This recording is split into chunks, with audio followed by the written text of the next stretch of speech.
السلام عليكم. فيلم ديالنا كيبدا بنيك واحد المسجون اللي المهمه ديالو في الحبس هي ينظف الحمامات. واحد النهار هو خدام كيشوف واحد السيد شانقينو حاكمين عليه بالاعدام، ولكن كيتدخل وكيعتقو. ملي كيدير هذاك البلان البوليس ديال الحبس ما كيعجبهمش الحال وكيشدوه في الحبس الانفرادي وكيدخلوا معاه حتى الراجل اللي كان محكوم عليه بالاعدام. وبالرغم من ان نيك ما كيعرفش يتكلم باليابانيه، خونا كيدوي معاه وكيعرفوا على راسو وكيقول لي باللي هو رئيس ديال عصابه ياكوزا وسميتو كيوشي. وكيوشي كيقول لك عاوني باش ننتحر، وفعلا كيحاول ينتحر وكينقلوه للمستشفى ديال السجن، وهنا كيقدر يهرب بالمساعده ديال نيك. وبعد ما كتمر شي اعوام نيك كيخرجوه براءه، وملي كيخرج كيلقى المساعد ديال كيوشي وكيوصلوا لاوساكا، وهذه كتكون هي المنطقه اللي كيكون حاكم فيها كيوشي. وتما كيتلاقى به كيوشي والعصابه ديالو اللي سميتهم عائله شيروماتسو، وتما كيطلبوا منه باش يخدم معاهم ويولي واحد من العصابه ديالهم. اللي كيوافق كيصيفطو باش يتفاوض مع واحد خونا، واخا ما عمره ما قدر يخدم مع شي عصابه ولا عنده مع المشاكل ديال العصابات، قدر يحل لهم المشكل وقدر يبين لهم بانه قد المسؤوليه. وقبل ما نكملوا الفيلم ديالنا ما تنساش تورك على واحد لايك، ولا كنتي مازال ما مابونيش في القناه تابونا باش يوصلك دائما الجديد.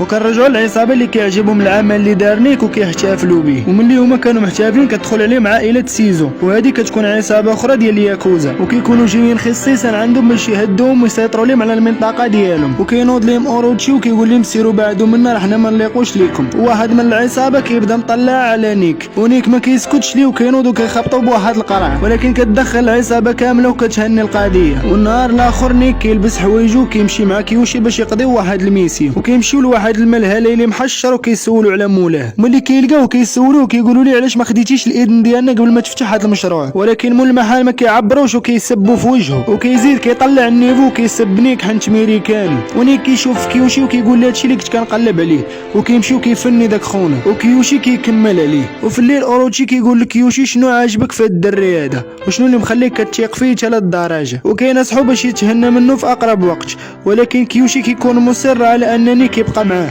حيت هو اللي عاتقو من الموت. وشويه كيوشي كيلقى اختو الصغيره كتشطح وكيتعصب وكيوصي نيك باش يوصلها للدار. ملي كيوصلها للدار خد كيوشي كيعجبها نيك. والنهار الاخر كيوشي كيقول نيك باش يكمل المهمه ديال نقل السلاح، وما خاص حتى شي واحد من العائله ديالو يعرف هادشي، وكيقول لي بلي هاد المهمه خطيره ولكن فيها الفلوس صحيحه وهو المناسب لهاد المهمه. ونيت هداكشي اللي كيدير كيمشي للبلاصه اللي قال ليه كيوشي، ولكن ما كيلقى فيها حتى شي واحد، وكيلقى العصابه ديال سيزو تمانية وكتكون سبقاتهم وقضات المهمه قبل منهم، وكيبغيو يغريسيو نيك ولكن ما كيلقاو عنده حتى شي حاجه، وكيقرروا باش يقتلوه، ولكن هو كيزرب عليهم دغيا كيقتلهم وكيهرب. والزعيم ديال عصابه شيروماتزي ما كيعجبوش الحال وكيتعصب، خصوصا ان نيك قدر يقتل جوج الناس من العصابه ديال سيزو، وهادشي غادي يدخلهم غير في المشاكل وغادي يجبد عليهم غير الصداع. وكيوشي ما عجبوش الحال وبدا يدافع على نيك وقال لهم بانه قدر يحافظ على الفلوس ديال الصفقه، والعصابه بدات كتشك على اساس انه كاين شي جاسوس بيناتهم. وبسبب هاد الغلطه اللي وقعوا فيها كيوشي ونيك غادي يقطعوا صباعهم وغادي يعطيوهم الرئيس ديال عصابه سيزو باش يطلبوا منه سماعه على داكشي اللي وقع. والنهار اللي موراه كيمشيو للغابه باش يمارسوا بعض الطقوس العائليه الخاصه بهم بمناسبه ان نيك ولا فرد من العائله ديالهم. وفي الليل كيوشي كيجي عند نيك وكيقول ليه بانه راه عارف العلاقه ديالو اللي كتجمعو مع اختو، وكيطلب منه باش يبعد منها على قبل باش ما تكونش معرضه حتى هي للخطر. ولكن نيك كيرفض وكيقول لي انا غادي نتكلف بهذا البلان.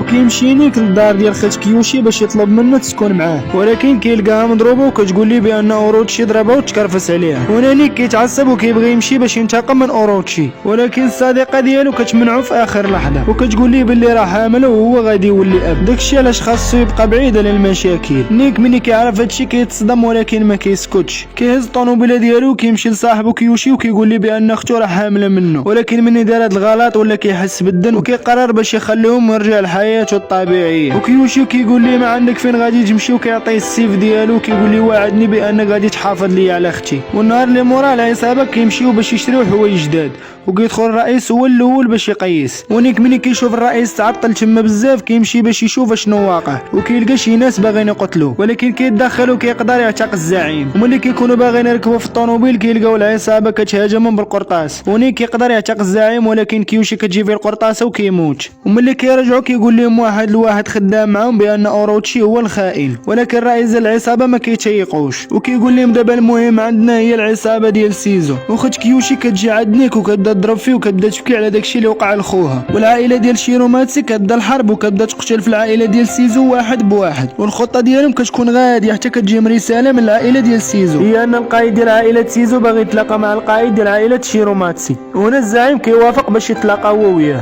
والقائد ملي كيمشي كيسول عائله سيزو على كلمه السر، والقائد الاخر كيقول ليه كلمه ديال السر. وهنا هي القائد ديال عائله شيروماتسي كيقول ليه شنو بغيتو منا. وهنا كيبان اوروتشي وكيمشي للجهه ديال القائد، ولكن ملي كيقرب حداه وكيعنقو كيضربو بموس في ظهره. ملي كيضرب القائد ديال عائله شيروماتسي كيجيلو كيبغيو يضربوهم، ولكن كيلقاوهم حاصرينهم، واللي كيقرب عندهم كيقتلوه. حتى من نيك تا هو كيتصاب في رجلو. حتى من البوليس كيدمروا الممتلكات ديال عائله شيروماتسي. ونيك ملي كتبرى عليه رجلو كيمشي عند العائله ديال سيزو، ما كيديش مع الدراري وكيمشي غير بوحدو. وبعد ما كيتضارب معاهم كيقولوا ليه بلي اوروتشي باغي يهضر معاك على انفراد. اوروتشي كيقول لي الخير اللي غدير في راسك هو تمشي في حالك وما تبقاش دير فيها واحد منا، حيت كنت غير مجرد غريب. ونيك ما كتعجبوش هذيك الهضره اللي قال ليه، وكيجبد السيف اللي عطاه كيوتشي وكيقتلو. والقائد كيقول لعائله سيزو باش ما يتدخلوش حيت هادشي بيناتهم. وفي النهايه ديال الفيلم نيك كيرجع تخت كيوشي وكيكون مخليها مع الحراس ديالو، ونيك كيولي هو القائد ديالهم جديد وكيتحناو ليه. المهم الخوت عجبكم هذا المحتوى ما تنساوش دعمونا بواحد لايك وبواحد كومونتير، واللي مازال ما ابونيش معنا يتابونا. والسلام عليكم.